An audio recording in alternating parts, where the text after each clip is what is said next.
बिस्मिल्लाहिर्रहमानिर्रहीम। एक दफा का वाकया है कि एक लूमड़ की दुम पे पत्थर आ गिरा तो उसकी दुम कट गई। एक दूसरे लूमड़ ने जब उसे देखा तो पूछा, आपने अपनी दुम क्यों काट ली है? दुम कटा हुआ लूमड़ उससे बोला कि इससे बड़ी खुशी और फरहत महसूस होती है। ऐसे लगता है कि मैं जैसे हवाओं में उड़ रहा हूँ। वाह क्या तफरी है। बिल आखिर घेर घार कर उस दूसरे लूमड़ को उसने दुम काटने पर राजी कर ही लिया।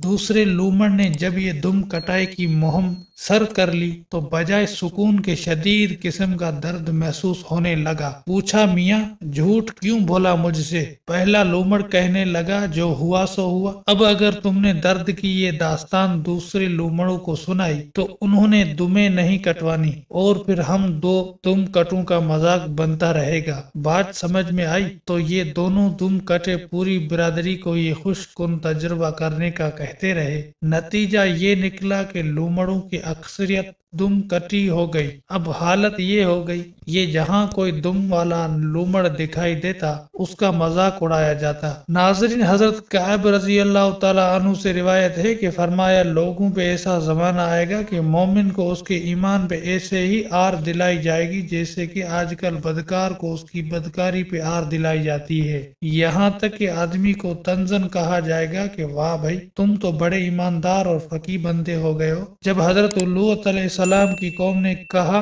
कि निकाल दो लूत अलैहिस्सलाम को और उनके घर वालों को अपनी बस्ती से, ये बहुत नेक बने फिरते हैं। बिगड़ा हुआ मुआशरा जब नेकूकारों में कोई काबिल एतराज बात तलाश नहीं कर पाता तो उनकी बेहतरीन खूबी पे ही उनको आर दिलाने लग जाता है। नाज़रीन, हमें इस कहानी से सबक ये मिलता है, जब भी फसाद आम होकर फैल जाता है तो बदकार नेकूकारों को उनकी नेकी पे ताना देने लग जाते हैं और अहमक लोग उनका मजाक उड़ाते हैं। नाज़रीन, अगर आपको ये वीडियो अच्छी लगे तो लाइक कर दें और हमारे चैनल को भी सब्सक्राइब कर दें।